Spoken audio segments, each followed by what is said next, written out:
Mr. Stupak, do you have an amendment? Yes, Mr. Chairman. Amendment number 068. Without objection, the amendment will be considered as read. The gentleman will be recognized for 5 minutes. Reserve a point of order. A point of order is reserved, and the gentleman will be recognized for 5 minutes, and I hope we can move this along expeditiously. Thank you, Mr. Chairman. We've been talking about speculators in the market, and thanks to you and Mr. Markey and others, we've been able to work to put the Pump Act, prevent the unfair manipulation of prices in this legislation. It's the most comprehensive legislation to try to crack down on market speculators. And what people say is that there is no speculation in the market. Some people will say that. But if you take a look at it right now, and these are not my figures, this is the Energy Information Administration. If you take a look at our supply, our supplies are at the highest in 20 years. If you take a look at demand, the demand is the highest it's been in 10 years. Supply's up, demand's down, but yet since the first of the year, if you go to the first of the year, oil has gone up 70%. And this is through May 7th. I don't know about you, but back in my district this weekend, it was like $2.38, $2.39 a gallon. So it's even higher. It's probably about 75% increase since the first of the year. Where's that money going? Where's the manipulation? If you take a look at the markets, you see the physical hedgers, the people who actually rely upon oil and energy, or in this case, since we're creating a new market of carbon credits, utility companies, others, will be trying to get their hands and buy these credits. But what we find is the non-hedgers, the people who are in the market merely to make money, not to produce a product, not to reduce carbon credits. They're going to be in this market only to profit. In fact, when we come to oil, 99.9% of the people who are buying these contracts never have intent of ever taking possession of a barrel of oil. Oil has been used, carbon fossil fuels have been used for profit, not for a product. So what we've done, we've put very tight regulations. As we were going through this legislation and finalized everything, we realized the cease and desist order was not there. FERC, Federal Energy Regulatory Committee, has repeatedly asked for cease and desist order. They do not have that right now. Even under the Bush administration, they came to our committee, the Energy and Commerce Committee, and other committees, and asked that they be given the cease and desist order. And this is the same cease and desist authority that's found under the Commodities Future Trade Commission and the SEC. Why do we need cease and desist? Natural gas, the Amherst case, which we all know about. In 2005, 2006, Amherst started to corner the market on natural gas, on the futures of natural gas. They're trading on NYMEX. NYMEX says you're getting too big, your positions are too large. You can't do that. You're controlling too much of the market. They said, fine, thank you. We'll leave NYMEX. We went to ICE, the Intercontinental Exchange, which is a dark market where there is no reporting. There's no transparency. They actually cornered 75% of the futures. They were betting in the winter of 2006, actually February of 2007, it would be very cold and people would need more natural gas. We had a warm front. They lost $6 billion. They imploded because they controlled so much of the market. What did the government do? The government said, you violate all of our laws, your fine is $291 million. And Amherst said, fine. We don't have any cease and desist order. The federal government could never collect, and Amherst sold off the little bit of assets they have left. We got nothing. The consumers were left with a $6 billion pay. We had to pay $6 billion more in natural gas because of the false uprun of prices that Amherst did. Cease and desist says, once we make a claim, stop what you're doing, we can seize and freeze your assets. So this amendment basically says, whether you're in the natural gas business or you're going to be in a carbon market, if you manipulate the market and CFTC, SEC, or the others come down and crack down on you, we can cease and desist, freeze your assets until the case is resolved.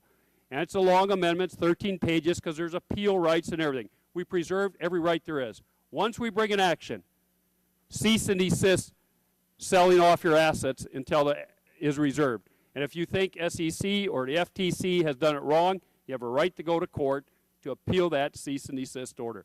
That's the extent of my amendment. In 4 minutes and 30 seconds, I yield back the balance of my time, Mr. Chairman. Gentleman yields back the balance of his time. Anybody wish to speak in opposition? Chairman. Mr. Barton. First, I want to ask the council on my point of order. Mr. Chairman, may I be recognized on that? Yes, gentleman's recognized for 5 minutes. You want to assert your point of order? Well, I want to ask council. Gentleman's recognized. I'm trying to figure out what the Natural Gas Act and FERC has to do with the Clean Air Act and CO2 cap and trade. What's the tie-in? Yeah, where's the nexus here? How is this germane to CO2 and the Clean Air Act and the EPA and all of the new entities that this act is creating? This refers to 3 acts, the Natural Gas Act, the Natural Gas Policy Act, and then makes a direct amendment to one of the provisions in the legislation, which refers to the Federal Power Act. Mr. Chairman, I can debate the substance of the amendment, but I honestly don't see the germaneness. What does this? I guess I would make a point of order that it's not germane to the Clean Air Act and EPA and CO2 and the other greenhouse gases. Does this amendment give the FERC the authority to regulate those commodities?